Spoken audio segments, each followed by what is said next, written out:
0, 1. Let's get Hello started. and welcome to Beyond Top 10 Tennis. My name is Dr. Dr Berge and I am your host.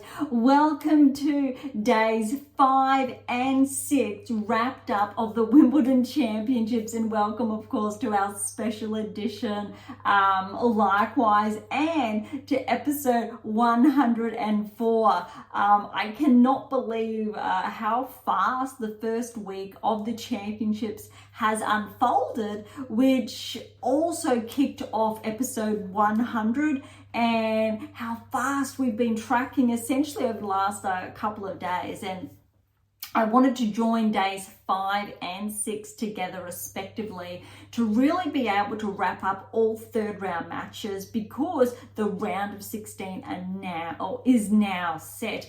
First and foremost, if you've been with us for some time now, thank you so much. You know what we're all about: the change of pace, the design of our special editions, and what's to come.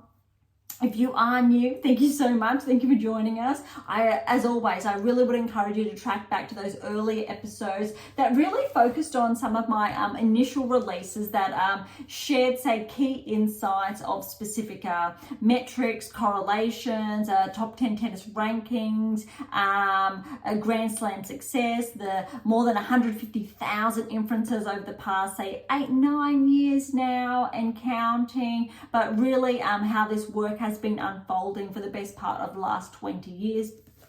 The secrets to optimal performance success and the secrets to optimal coaching success really laid those foundations essentially for those first probably 70 episodes. I think we got roughly halfway through the secrets to optimal coaching success before we took this new change of pace. Of course, if you are not familiar, I am behind 12 texts, 11 specifically on this work. And I think first and foremost as well, the 8 keys here. So the 7 keys and my latest release, how to develop a top 10 tennis ranking, the power of the 8th key. Really pivotal, fundamental with all this work that is involved in really showcasing key technical parameters of the best players in the world. So top 100, top 50, top 10, predictive analytics, that we're able to uncover about who's tracking towards that next Grand Slam, who's in line for that next Grand Slam, who's potentially susceptible to regressing. And if you've been tuning in for essentially these championships, you know that I've repeated on multiple occasions that 50% anomaly this season. All right, so before I get carried away with all that, if you are new, head on over to AIM International, click on About, Dr. B, that's me, and you can read all about it there. But you can also see the catalogue of all the publications as well. All right, so today's special edition, all third round matches on the women's side will kick off with, and then the men's side. And now finally we get to preview the round of 16. And again, if you've been with us for some time now, you know why I get excited about this, because the round of 16 is a really core metric. 2 players already that made their maiden Grand Slam debut in the round of 16 at the Australian Open have also done so now at Wimbledon, how they've been tracking all season. That's how profound these metrics are. Really exciting. Of course, not all players do, but if they're able to do it twice in the same season, really healthy metric. And why those 2 players respectively, one's inside the top 10, one's inside the top 20 now, and they both started the season well outside. Really important, and we will get to that. All right, we've had a number of upsets, a huge upset obviously on the women's side it was day 6 in action. Although this is not that surprising. You probably noticed, I think, my hesitancy over, the last couple of days of how Swiatek had been playing. And it was by no means, let's say, in sync and or synonymous with her level of play on clay. But also how I shared the rest that she was able to have after such an extensive period. It really wasn't enough. It was a very small window, so it really demanded a lot of her. And if you have tuned into the press conferences, you would have heard her share that. And that has a lot to do with the scheduling, but also the teams and the preparation. So I think it's not necessarily Swiatek at fault. Obviously Putintseva played incredibly well, but Swiatek was not able to play how she normally would, nor that level. We saw glimpses of that. Obviously Putintseva 3-6, 6-1, 6-2. You could even see in that first set how tight it was, but it's really important to underscore here, Putintseva has been tracking this season. She's inside the top 40. She's 35. So she essentially just missed out on a seeding. She is not a player that has come out of the blue. She's been making inroads all season and progressively tracking, not, let's say, as consistently as some other players that are really on the radar. But with this win and the round of 16 result now, Putintseva definitely is on the radar. But if you watched her play, it was actually really impressive. But at the same, on the same, I think, side, Swiatek was not playing. So there's an argument, did a player win a match or lose a match? And I think it's actually really even here. Putintseva really, I think, won this match, but at the same time, Swiatek lost it. Because if you understand that analogy, there is a bit of a play on words. Swiatek did not play that level. There was only glimmers of that there. So it wasn't, let's say, aligned with Putintseva defeating a player who was a top 10, who was performing at that top 10 level. And I think all credit to Putintseva for pushing Swiatek, not giving her, let's say, an easy path through. And look, we all know that potential lineup for the round of 16 against Ostapenko would have been incredibly wild. But let's move on to that one now. Ostapenko, she got through against Pera as predicted, 1 and 3, which really shows that round of 16 now against Ostapenko and Putintseva is a wow. Ostapenko, if she continues her current level of play, she is on track to make, I think, her first semi-final at the Grand Slam level in a number of years, which is really exciting. And going down further now, Collins, really good win over Haddad Mayer, again, as suggested, 4 and 4. Krejcikova over Buzez-Meniero. Buzez-Meniero, she did retire in the second. She was starting to come back. Krejcikova got that first set 6-love. But 4-3 in the second before, I think, Buzez-Meniero did retire. But equally, I think Krejcikova is playing some of the best tennis we've seen her play not only this season, probably in the last 18 months, if not more, since she regressed outside the top 10. And she has been hovering inside, let's say, that 20 to 30 ranking range. And now she's slightly slipped back. So she's the 31st seed. This is really going to help with those points climb back into, let's say, the top 30. But she's against Collins next. Interesting lineup. You really need to give, I think, Collins a really good chance there. But I'm really looking forward to Ostapenko and Collins because prior to, the beginning of the season, Ostapenko was really favoured. She was playing strong. Then she had that regression, and now she's finding that form again. Collins, really good. Clay court season, not as good. And now it looks like maybe she could be picking her game up. Could be a bit hard to tell yet, but we're really talking about round of 16, which is a significant metric for all of these players. All right, one in the match, Rybakina Wozniacki, really thought it was potentially, it could go either way really, an upset or a tennis lesson, which essentially happened. Obviously that predictive upset, if that was to happen, Wozniacki was going to have to play her absolute best like she previously had. But this really, I think, underscores this win, and love. Rybakina has arrived.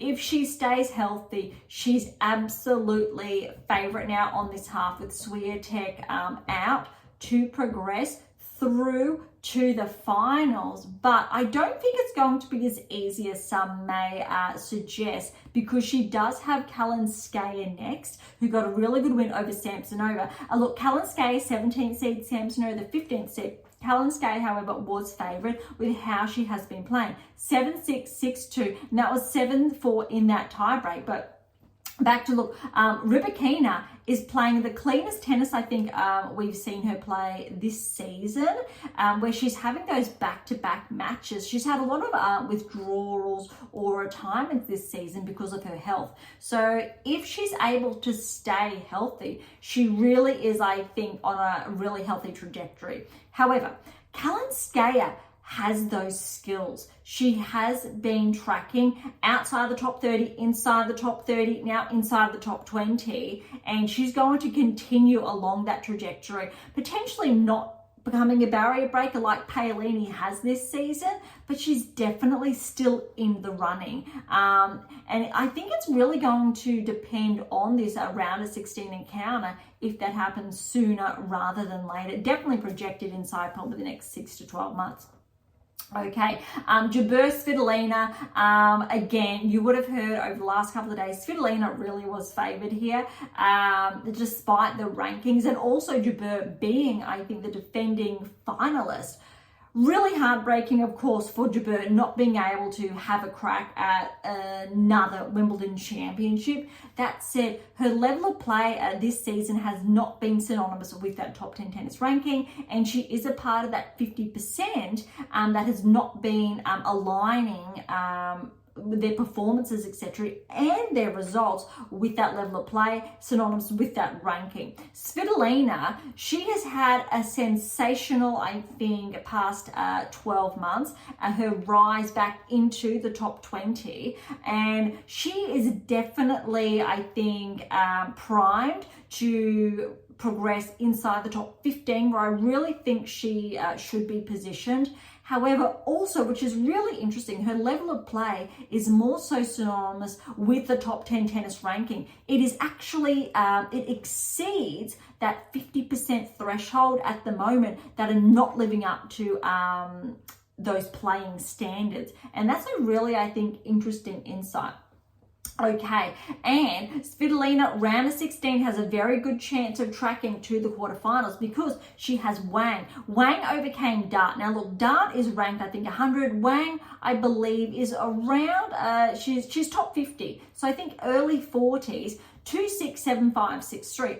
Exceptional result for Wang, but you really need to remember it's not that shocking, purely because, as far as rankings are concerned, this was the result that was essentially suggested. Dart had a really good run. Wang typically would have fallen with that ranking in the third round, but granted, she did have Dart, and that part of the draw has really opened up. She's making her maiden Grand Slam debut, which is equally exciting, I think, for Wang. But I think what's also really important here is that while she is only 42 in the world, she's 22 years of age, and she is 6 foot tall. And I think that is a really impressive statistic, which is not, I think, talked about that often, because something other interesting happened at the Australian Open. Zheng, she had been tracking, but she made that maiden finalist result. And I believe Zheng's 21 years of age.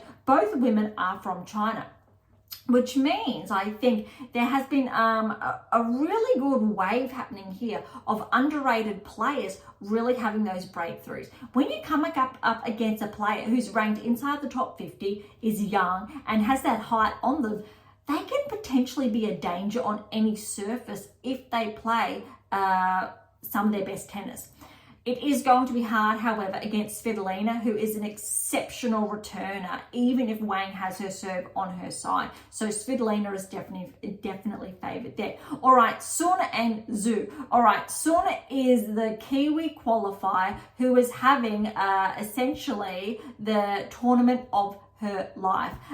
Sun, this is the first, I think, Kiwi tennis player to ever make the round of 16 at a Grand Slam. That is a sensational result, male or female. So Sun, it's an incredible run for her, and this result is really going to track her back inside the top 100. She will break through and potentially crack into the top 50. However, she has a really daunting task next. However, it could go either way, and we'll get there. Well done to Zhu, though, also from China. So China had two players in the women's draw in the third round, which is really exciting. Obviously, we know Zheng did fall early. All right, Raducanu Sakari. This was noted as the highlight match for the third round, or one of. It probably didn't live up to those expectations. That said, Raducanu, you've heard me suggest, she's been tracking this season, even though her results have not been back-to-back to complement a healthier ranking. Her metrics in her performance and how she has been playing has been really impressive, and has been corresponding with a player potentially ranked inside the top 30, even sometimes inside the top 20. That's why this result is not that surprising. Sakari, on the other hand, let's say in the mid part of the season, she started the initial start of the season quite well.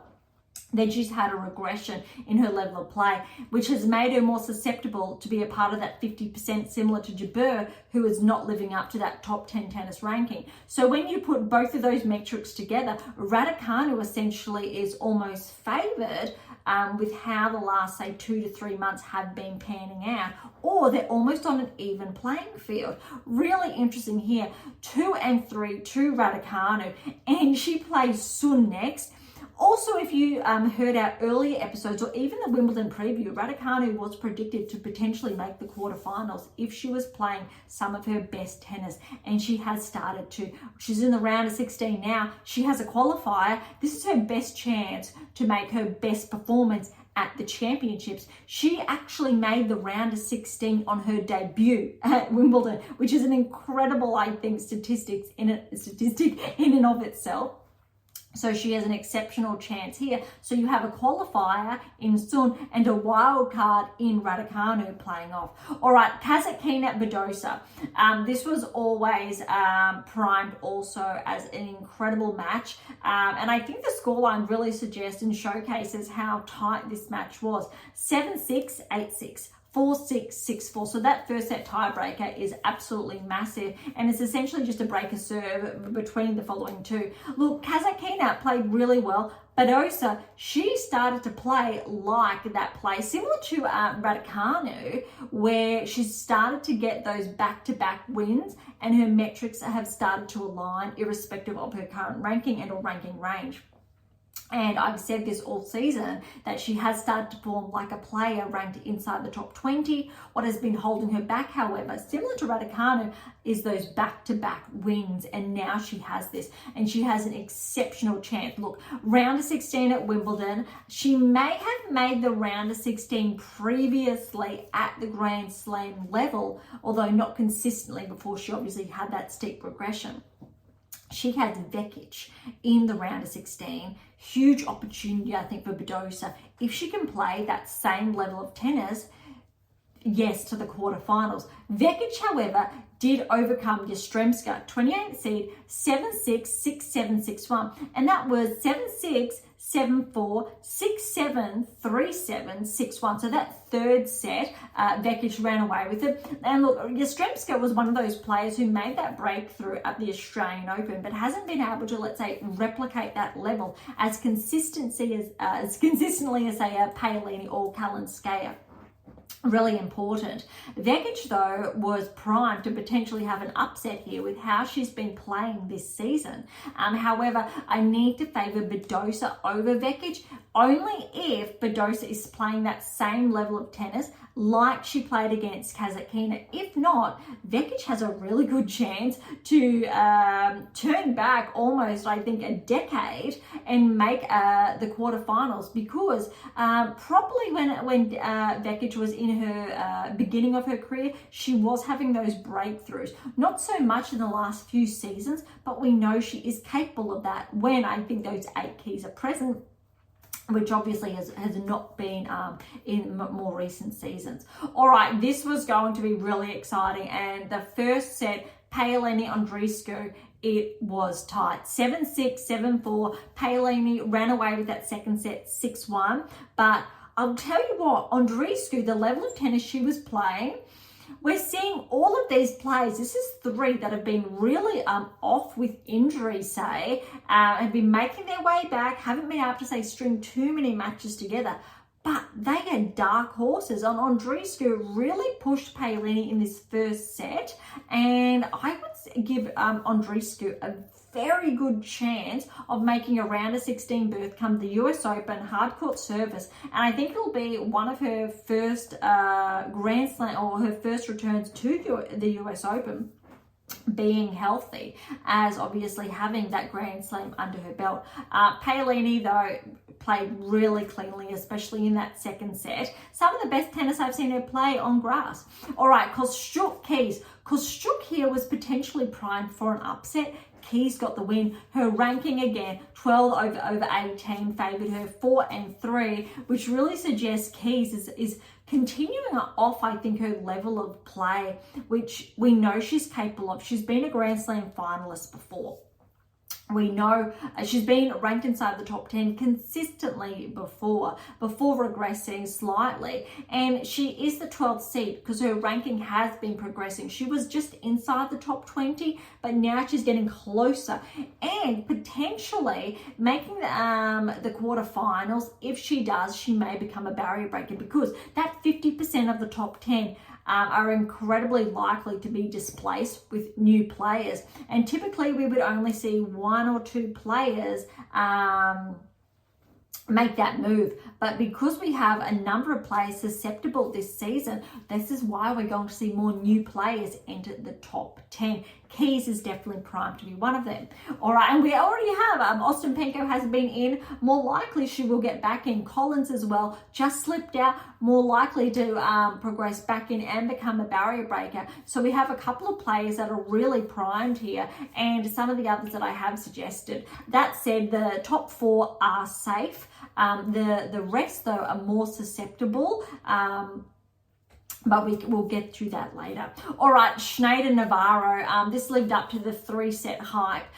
Well done to Navarro, because to overcome Schneider, who was, again, another dark horse, similar to, I think, Putintseva, ranked inside the top 35. I think 30 at the moment, but that new ranking came out after the seeds were there. So Navarro, she's having an incredible season, but 2-6, 6-3, 6-4. That's a really tough, I think, win for her, and she needed that, I think, to be pushed, because she has a wild challenge next against Gauff. Gauff, a really good win over the qualifier Cartel, 6-4, 6-love. But I tell you what, if you watch that first set, it was sensational. Cartel is definitely an up-and-comer. It essentially should have been a tie-break, but Cartel, she was incredibly impressive to watch, and I'll tell you what, I'm not going to be surprised if she starts tracking and breaks into the top 50 before the year's out. That is how well she played. It's really a case of if she can string that level of play together on back-to-back wins. But also, I'm not going to be surprised if this season maybe she gets that maiden title, if not next season, although it really all comes down to that baseline that we've previously touched on, that peak performance, and making sure it's cyclical. And again, we've talked about that. If you're not familiar, head on over to AM International and you'll see a lot of articles that are written about those 2 key terms. All right, that wraps up the third round results. On the women's side, we're going to have a look at the men's side and their results first. for the third round before we have a look at what's to come on days essentially 7 and 8. Oh my gosh, it's going so quickly. But really what's up or in store for the round of 16 on both sides. All right, third round action for the men's. We didn't have too many, I think, shocking results, but we had some that really went the distance. They were equal parts exciting. All right, Sinner at Kekmanovic, 1, 4 and 2. Probably, I think, the smoothest we've seen Sinner play, and Sinner definitely, I think, is favourite at this stage to progress all the way. His opponent next is going to be tough, but you really need to give Sinner that edge. But look, Shapovalov, he played some of the tennis that essentially allowed him to progress inside the top 10 a couple of seasons ago now. Yes, he's regressed. Yes, he's not seeded. Yes, he's not ranked currently inside the top 100. After, I think, this third round result, he definitely will be.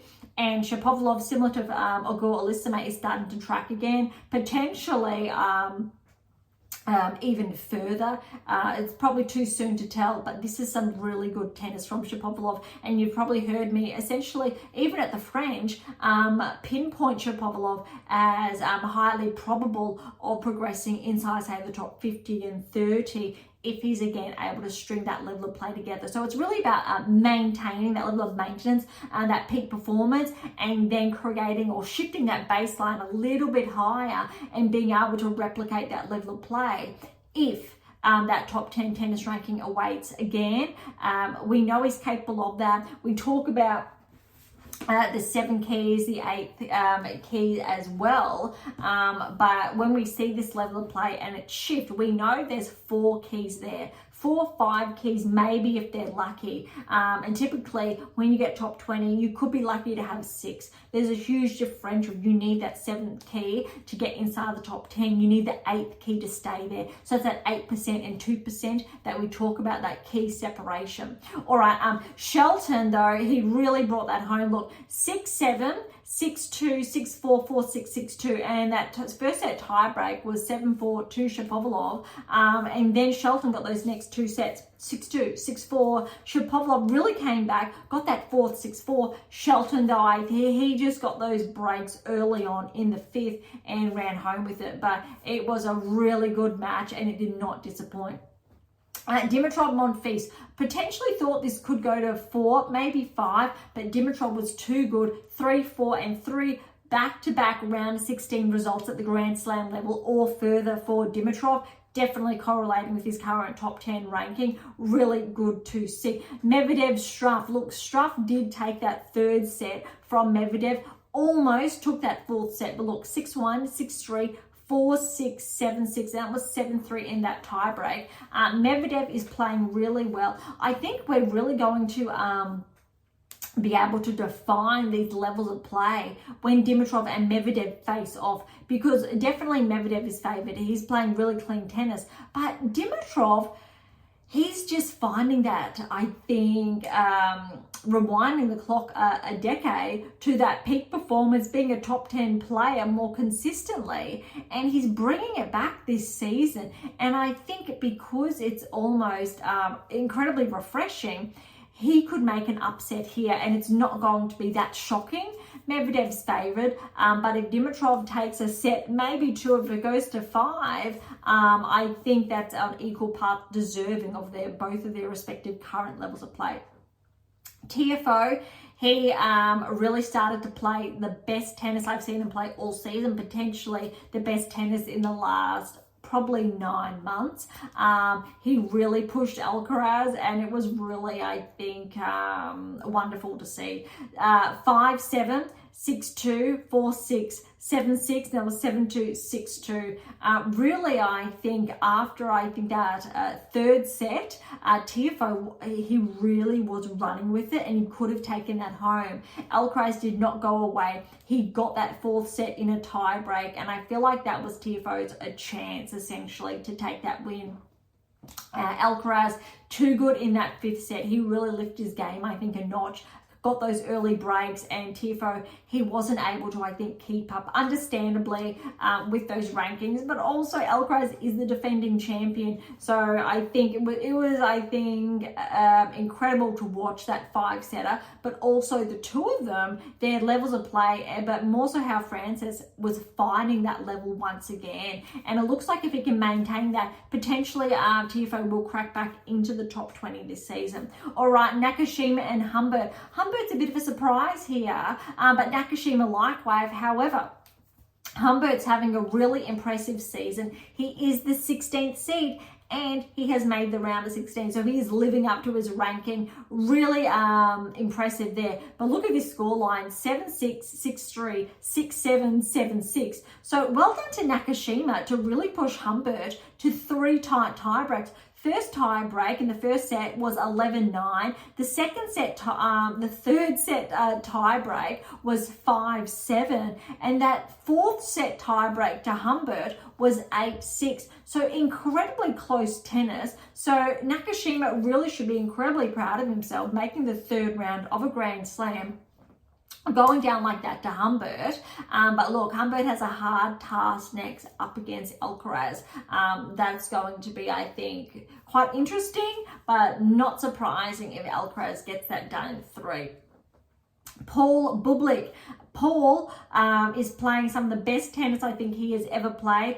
Bublik potentially could have had an upset here, but Paul was too good, and I think this scoreline is somewhat surprising, 3, 4, and 2, which really suggests how well Paul is playing. And look at this, he has almost a streamlined path through to the semi-finals. That is how well the draw has panned out for him, and that is really impressive. I'll correct that, not semis, the quarterfinals, because in the round of 16, he plays the winner of Bautista Agut and Fognini. Both of these players, Bautista Agut and Fognini, have been ranked inside the top 10 previously. I think Fognini was inside the top 10 only for, like, say, a week or two, maybe a little more. Bautista Agut was in there for a bit longer.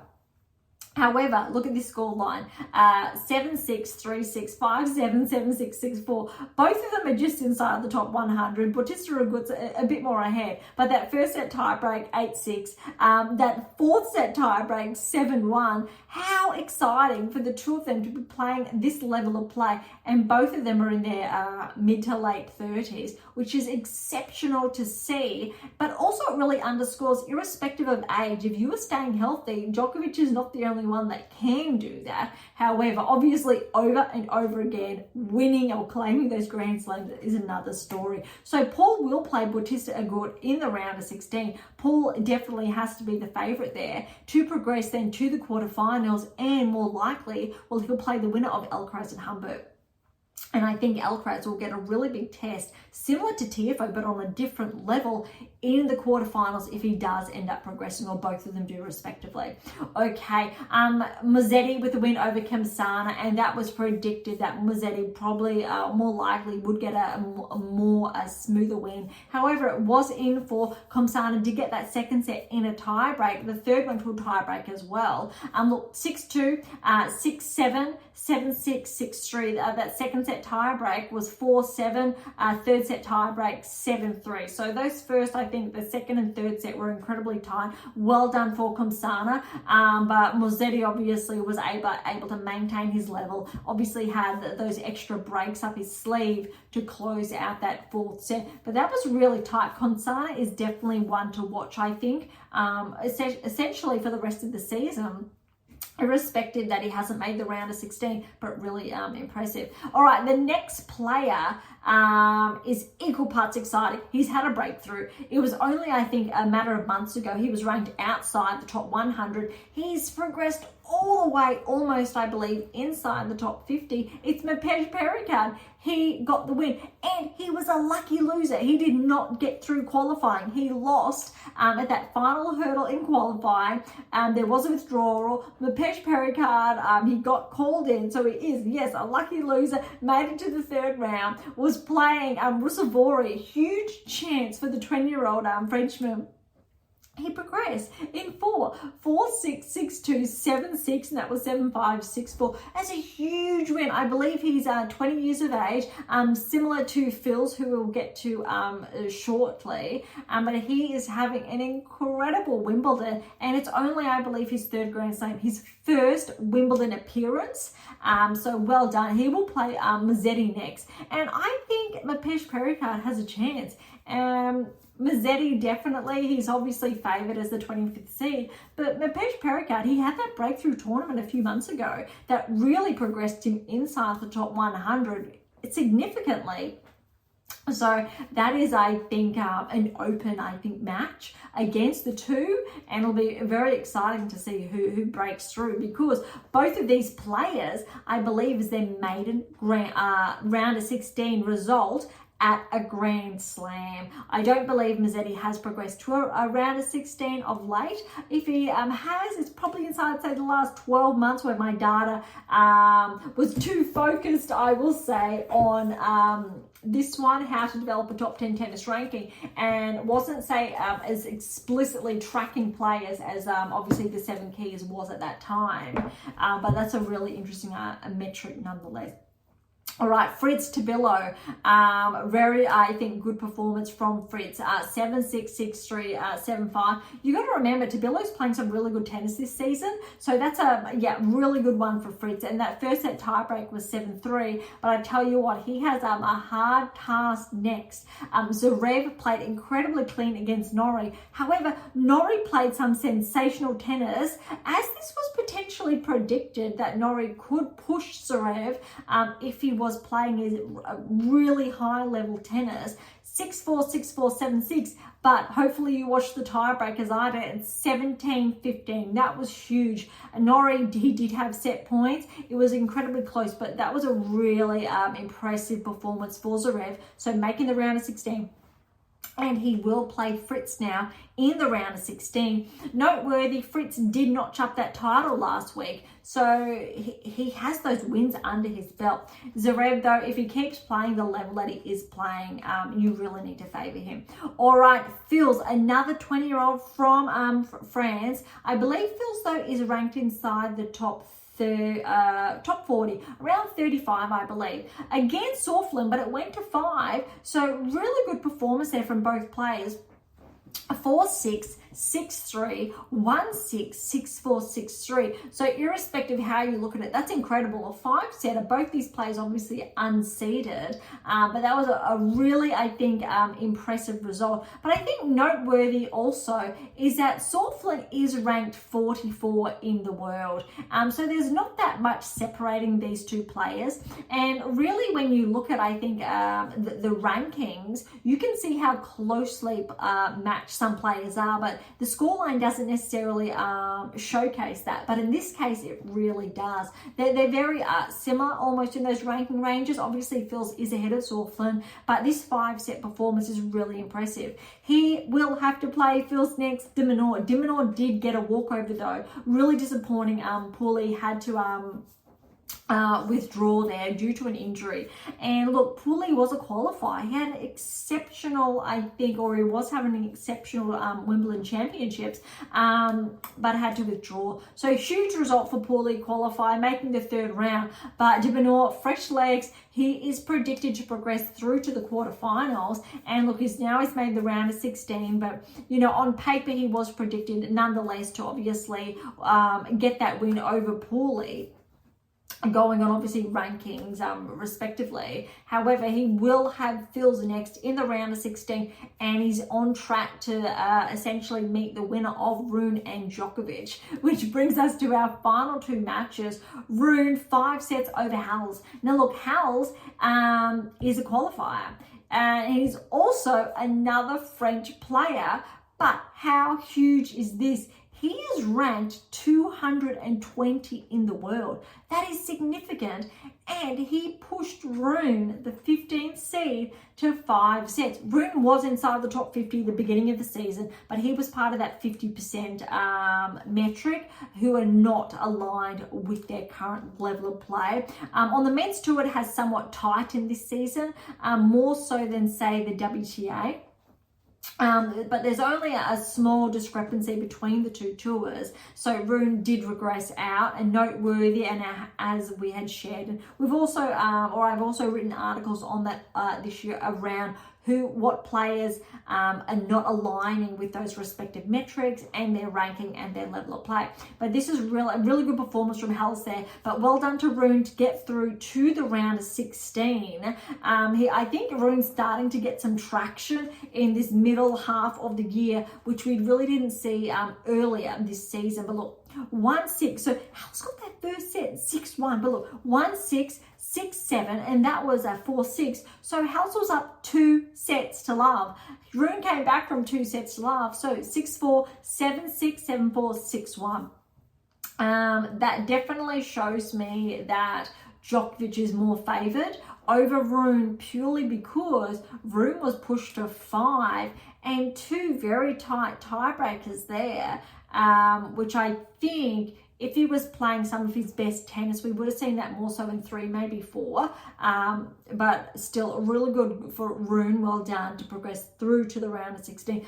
Djokovic, look, Popyrin, Djokovic. It was always suggested that Popyrin could push Djokovic, potentially an upset. And look, Popyrin almost got 2 sets. Almost. He got the first, almost got the 4th, lucked out, which really shows how well Popyrin has been progressing. Look, 4-6, 6-3, 6-4, 7-6, and that 4th set was 7-3 to Djokovic. So I think Popyrin, he didn't go away. So all credit to Alexei for keeping pace with Novak. And that's how well I think he was playing. But I think it almost goes without saying, Novak played too good but too consistent in a really good way. Whereas Popyrin obviously had those lulls, which is incredibly understandable when we're looking at rankings, we're looking at experience, level of play. But how close Popyrin came to potentially pushing that to 5 is incredibly noteworthy. All right, that wraps up all 3rd round matches for the men's side, which means we can come on over here now and have a look at what's to come for the round of 16. All right, let's kick it off with the women's side. And I think, suggest this or insinuate this a short time ago. Putintseva, Ostapenko. Ostapenko is playing sensational. She's predicted then to progress through to the quarterfinals, where she will meet, more likely than not, Collins, going off seedings. Collins will play Krejcikova. Now, Ostapenko and Collins, if they face off in the quarterfinals, that's incredibly noteworthy and a huge match, purely because both of these women have been inside the top 10 this season. Ostapenko regressed, Collins progressed, but then slightly regressed after the French Open due to that earlier exit. So look at that's 11 and 13 respectively. Of course, there could be upsets. Putintseva could do the same as she did to Swiatek today to Ostapenko. Krejcikova could play incredible, like she is a top 10 player as she's previously over Collins. However, I think more likely than not, Collins is tracking, and she is having a sensational final season. But also, what's really important when we're looking at the data, we're looking at that level of play and her results. She really has been performing incredibly well, and I will not be surprised if Collins tracks to the semi-finals. She's definitely capable of that, and you know, if Collins makes the semi-finals, or Ostapenko, either of them, you need to give them a chance of progressing through to the finals. And I'll tell you why. Because Rybakina, Wozniacki, we touched on how exceptional Rybakina played. She has Kalinskaya next. On paper, you would suggest straight sets for Rybakina. It'll be very interesting because Kalinskaya has been tracking, especially even on the grass. And this could go to 3 sets. So Rybakina, I think, will get a really good challenge here if Kalinskaya is playing that level of play and doesn't allow Rybakina to dominate the entire match. So, and then at the bottom here, you've got Svitolina and Wang, because you've got to remember, Wang did take out Pegula, then she took out Dart. Svitolina definitely is not favoured, obviously, on paper, but that's going to be a tough one, given how well I think Wang's been playing. But if we look forward, ideally, going off seeds again, Svitolina will play Rybakina in the quarterfinals. unless Kalinskaya pushes through. Svitolina has a very good chance, I think, again, about pushing Rybakina. You need to favour Rybakina nonetheless, which means if Rybakina makes that semi-final, and if it's Collins or Ostapenko in the other semi-final, that's dangerous. I think both of those players on grass, or even on hardcourt more so, have a chance against Rybakina, which means Collins or Ostapenko has their best chance to progress through to the finals if they're playing their absolute best, and you need to expect Rybakina to not be playing her best. So that's a little bit, obviously we want players to remain healthy, and if Rybakina is healthy, playing her best tennis, looks like she could be making that final again. All right, other side of the draw, I think, is more clear-cut because Gauff is favoured against Navarro. She is the second seed and Gauff is favoured to track. However, if Gauff does make the quarterfinals, she has to play the winner of Keys or Paolini. If Paolini makes the quarterfinals, gets that win over Keys, Paolini has a really good shot over Gauff, because if you saw how Cartel pushed Gauff, even though Paolini has a very different game, you still need to give Paolini a chance of making the semi-finals. And then this is where it gets interesting. There is not a seed. No seed in this quarter now. Zheng's gone, Pavlyuchenkova gone, Sakara's gone, Kasatkina's gone, and Andreeva is gone. Badosa knocked out Kasatkina, Raducanu knocked out Sakari, and Sun's been tracking ever since she overtook or took down Zheng in that first round. Sun's the Kiwi qualifier against Raducanu. If we're going on current level of play and results, we need to favour Raducanu to the quarters, Badosa then to the quarters. Vekic could be there. Raducanu is tracking for the semi-finals. That is huge.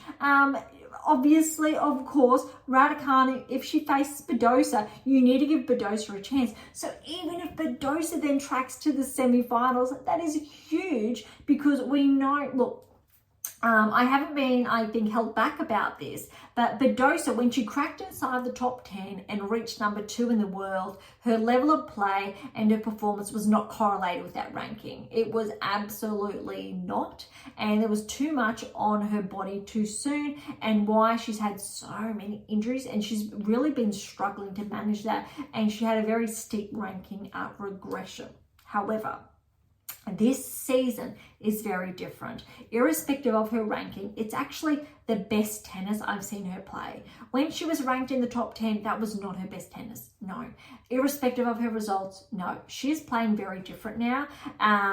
And even though, yes, on paper, she was a former top 10 player, no. Her level of results or her level of play was not correlated with the top 10 ranking. Absolutely not. So irrespective of how you want to look at it, sure, on paper, but her level of play was not synonymous with number 2 in the world, let alone a top 10 ranking. The good news is, though, that she's been playing well. She has also been noted and flagged this season to potentially progress back inside the top 30, if not 20, with her current level of play. Why? She's almost beaten Sabalenka not once, but twice this season.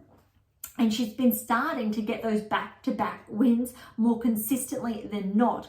Not enough yet, but she is back inside the top 100, which is a very good metric. After, I think, Wimbledon, she will push hopefully closer to inside the top 50. But her level of play is very similar to what I've been sharing about Raducanu, with getting those wins back-to-back, which hasn't been, say, as consistent. Raducanu, however, did start her year a bit better than Badosa.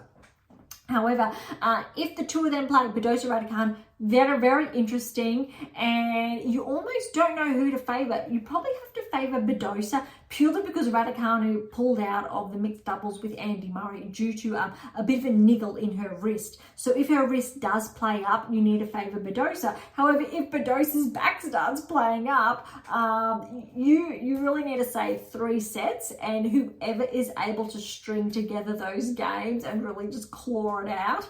Really disheartening that both of them still still have an injury they're carrying in some way, shape or form. But remember, too fast, too soon. Get to number 2 in the world too soon. Win a Grand Slam too soon without doing the work. With those rapid fire results can have consequences, and you need to be able to maintain those peak performances, establish that baseline without overdoing it and pushing it. Raducanu said that she's going to control her schedule, let's say more to be more smart about it, which is what she absolutely needs to do. Badosa, I think she's being forced to look at it that way, and I hope she does, because it will be conducive to both of their performances respectively.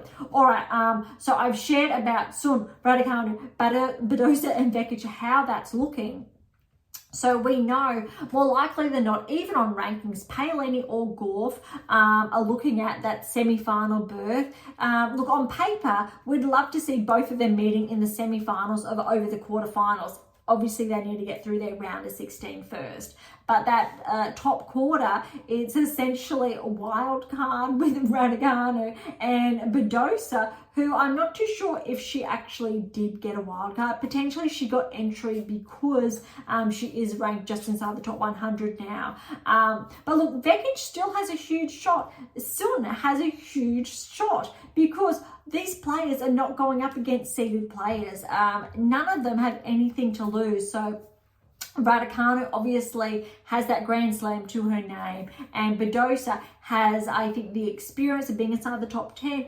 Vekic, however, I don't believe she's been ranked inside the top 10, but she's come incredibly close. If she has been inside the top 10, it was for a brief period. So it's really important to note, Badosa, Vekic knows what it's like to be at the cusp, as almost the pinnacle of play. And she's been there longer than Badosa was for that short period of time, say inside the top 10, before regressing quite rapidly. All right, that's the top and bottom half that we have done to sum up not only just the third round results, but what's in store for the round of 16 and looking ahead, obviously, to the quarterfinals. We don't want to get too ahead of ourselves, even though maybe just a little. All right, and the men's side, Sinner Shelton, that's going to be absolutely huge. What's really noteworthy here, and which was not apparent on, I'll say the third round. I'm going to go back to the women's side first, when we're looking at seedings, before I start with the men's. In the round of 16, we have 1, 2, only 3 and 4. We have 4 round of 16 matches, so 50% of those matches are seed against seed. Really important. Ironically, there's a whole quarter that I touched on with no seeds, and then the other I think 3 matches are made up of a seeded player, or the other 2 matches of a seed and a no seed player.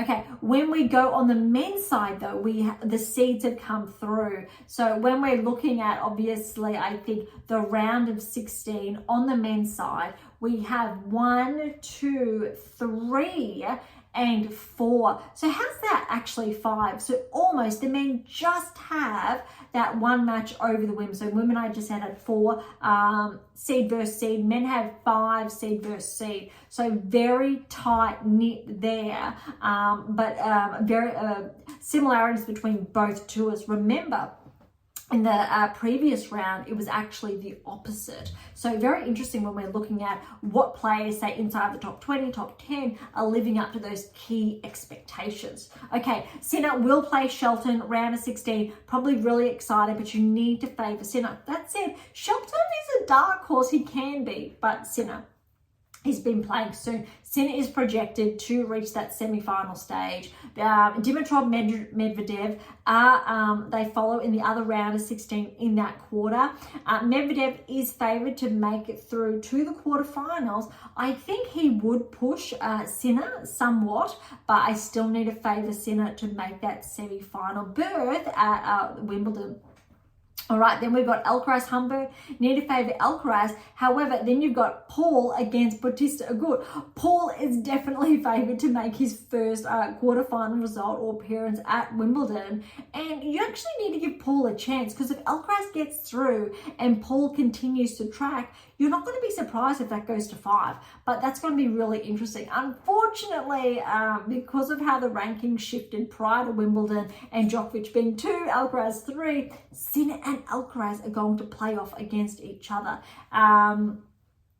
You do not know. That said, Alcaraz has been pushed more than Sinner at this stage of the championships, and Sinner's playing some really clean tennis. And it's going to be, I think, really interesting to see, what's to come. Sinner, Alcaraz semi-final, I'm sure it will live up to everything we think of. Hopefully, Sinner can get a little bit of a revenge on Alcaraz Grand with what happened at the French. All right, bottom half, Mazzetti, Mapesh, Pericard. Either one of them are going to make their quarterfinal debut, which is going to be significant for their rankings. Mapesh Pericard, if he makes quarterfinals, more likely he'll be ranked inside the top 30. Mazzetti makes the quarterfinals, he'll break into the top 20, I think, for the first time in his career. Huge.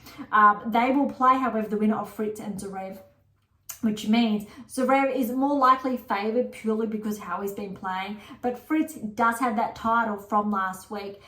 So let's say, for example, Fritz does get through, or Zverev, they really have their rankings on their side to make that semi-final berth at Wimbledon. I don't think Fritz has ever made the semi-finals at Wimbledon before. Zverev may have, but definitely not in, I'll say, recent seasons from memory. I don't have the data in front of me. So this is going to be a very impressive result for either or any of these players. All right, bottom quarter, Phil's de Minaur. De Minaur is definitely favoured here. Rune, Djokovic. Djokovic is favoured. Quarterfinals there, de Minaur and Djokovic. And I'll tell you what, this is interesting. Djokovic, even though de Minaur was predicted to make the quarterfinals of Wimbledon, similar obviously to the French, you need to give de Minaur a chance against Djokovic, even though it is on grass. De Minaur's equally dangerous on grass. And I would argue that if both of these players respectively get through to the quarterfinals, you really need to give Alex a fighting chance of making the semifinals. You really do. And I tell you what, if Alex comes up against, say, Zverev in the semifinals, you still need to give him a chance. And again, a little bit biased here. Those of you who are not familiar, Beyond Top 10 Tennis, we are based in Australia. And it would be absolutely exceptional for Alex to continue to track. We have not had a male Grand Slam winner in some time now. We know Hewitt is his close mentor on his team. And I believe Hewitt was the last person. I know we had Kyrgios in the finals, I think 2 years ago now. That was a little bit questionable, though, given that walkover and his level of play and that ranking not aligning with those results. However, de Minaur has been tracking. All the data has been pinpointing to this point in time, which is really exciting. Okay, that's, I think, all of those matches. I think after the round of 16 results are through, we'll be back to surmise all of that rather than doing half and half. But I'm really looking forward to see how I think the next days 5, well, we've got day 5 and 6 now, but how days 7 and 8 pan out for the round of 16, because we have some really significant matches here. Some of these matches are really going to underscore players who are going to stay inside the top 10 and those who potentially are going to regress outside the top 10, and players who may become barrier breakers this season. If also noteworthy, Ostapenko and Collins and Fritz have already been barrier breakers this season, so it will not be surprising if they cross the threshold and get their top 10 tennis rankings back. Okay, really exciting. Rune also, but I'm really predicting obviously Djokovic, but if Rune's playing good tennis, maybe, because he's also been. So there will not be any new barrier breakers if the metrics continue to align. However, the one new one potentially would be Paul.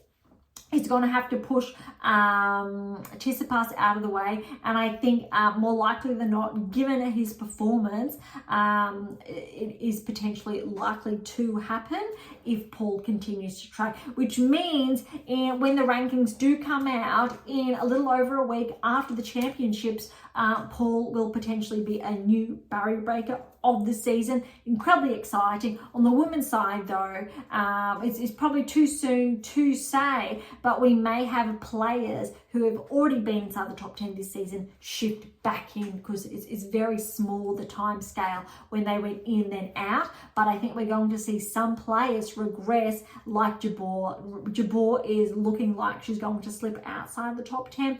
First time, I think, in a number of seasons, but it does correlate with her performance, and it has also been predicted this season.